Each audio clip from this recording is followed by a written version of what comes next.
Welcome back to channel. Naveen Polishetty மற்றும் மீனாட்சி ஆக்டிங்ல ரீசெண்டாக தேட்டரில் வெளியிருந்திருக்கிற ஒரு Telugu family comedy drama movie தான் அனகனகா ஒக்கராஜு. இந்த படத்தோட தமிழ் வெர்ஷனை இப்போ ஒரு வழியாக நமக்கு நெட்ஃப்ளிக்ஸில் ப்ரீமியர் பண்ண போகிறாங்க. அஃபிஷியல் அனௌன்ஸ்மெண்ட் இப்போ நெட்ஃப்ளிக்ஸ் எதுவுமே வந்திருக்கு. படத்தை போகிற பிப்ரவரி 14 இந்த படம் நமக்கு நெட்ஃப்ளிக்ஸில் ப்ரீமியர் ஆக போதாம். யாரெல்லாம் இந்த படத்தை வீட்டில் பார்க்க வெயிட் பண்ணிருக்கீங்களோ வருகின்ற பிப்ரவரி 11 அன்னைக்கு இந்த படத்தோட தமிழ் வெர்ஷன் உங்களுக்கு நெட்ஃப்ளிக்ஸில் அவ்வளோ இருக்க போது. தமிழ், தெலுங்கு, மலையாளம், கன்னடம் மொத்தமாக 4 லாங்குவேஜஸ் இந்த படத்தை ப்ரீமியர் பண்ணுறாங்க.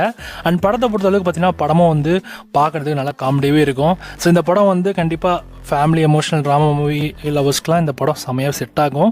நிறைய இடத்துல காமெடி எலிமெண்ட்ஸ் நல்லாவே ஒர்க் ஆயிருக்கு. கண்டிப்பாக இந்த படம் வாட்சபிள் மூவி தான். ஸோ ட்ரை பண்ணி பாருங்கள். இந்த படத்தில் தமிழ் வெர்ஷன் உங்களுக்கு பிப்ரவரி 11 நெட்ஃப்ளிக்ஸில் ப்ரீமியர் ஆகுது. மறக்காம படத்தை செக் பண்ணி பாருங்கள்.